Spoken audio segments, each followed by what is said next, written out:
Saat bumi baru terbentuk, 4,54 miliar tahun lalu, bumi bukan berupa daratan padat sama sekali. Masih berupa bola magma panas akibat tumbukan meteor dan akresi material tata surya. Permukaan perlahan mendingin membentuk kerak awal, protokrust, tapi sangat tipis dan tidak stabil, sering meleleh lagi akibat hantaman asteroid. Belum ada lempeng tektonik seperti sekarang. Munculnya kerak awal dan keraton pertama, sekitar 4,0 sampai 3,6 miliar tahun lalu. Dari pendinginan magma muncul krus primordial, dan sebagian kecil menjadi keraton purba, potongan kerak yang sangat tebal dan kuat. Contohnya sisa-sisa tua ini masih bisa kita lihat sekarang sebagai Acasta Gneiss, Kanada, 403 Gianaria Gneiss dan Jack Hills, Australia Barat, mengandung zirkon berumur 4,4 Ga dan juga Isua Grandstone Belt, Greenland, sekitar 3,8 Ga. Jadi pada masa ini sudah mulai ada daratan padat berupa keraton, tapi masih terpisah-pisah. Bukan satu daratan besar utuh. Awal sistem tektonik sekitar 3,2 sampai 2,5 miliar tahun lalu.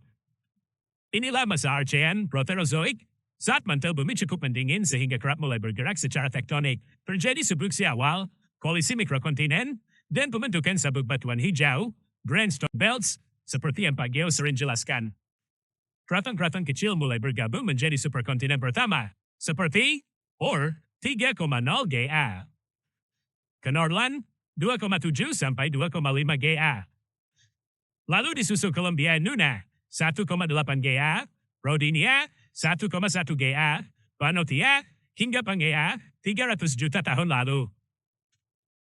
Pak Gios mau tanya Pak, waktu bumi baru terbentuk dulu, apakah sudah ada benua dan lempeng tektonik seperti sekarang? Belum, nak.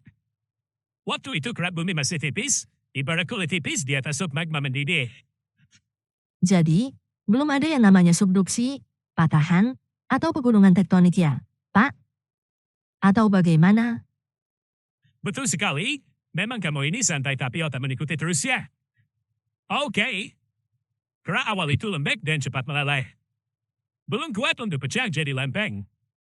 Kalaupun bergerak, hanya bergelombang lembut, kita sebut plummet tectonics, bukan tektonik lempeng. Di atasnya kerak tipis transparan, naik turun oleh arus panas.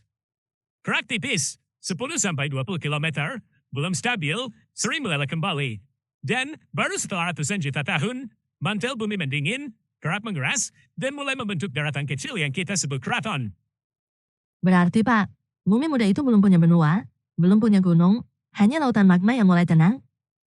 Kayak bikin agar-agar saja. Tepat sekali, wah kamu juga rajin di rumah.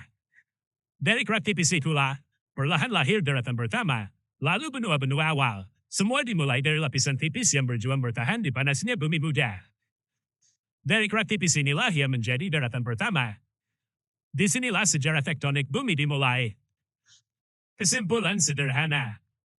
Pada tahap hadian waktu antara 4,5 sampai 4,0 Ga, maka keadaan bumi berupa bola magma, belum ada lempeng. Lalu pada awal Archean, 4,0 sampai 3,6 Ga, maka krus dan keraton awal terbentuk. Kemudian di akhir Archean, 3,2 sampai 2,5 Ga. Di sini mulai ada gerak tektonik. Nah akhirnya pada Proterozoik sehingga sekarang kurang dari 2,5 Ga, maka tektonik lempeng sudah aktif, superkontinen silih berganti. Singkatnya begini, saat pertama bumi terbentuk belum ada keraton utuh maupun lempeng tektonik. Tapi beberapa ratus juta tahun kemudian, keraton-keraton purba mulai muncul terpisah, dan sistem tektonik baru aktif setelahnya, menghasilkan benua-benua awal yang kemudian saling bertumbukan membentuk superkontinen.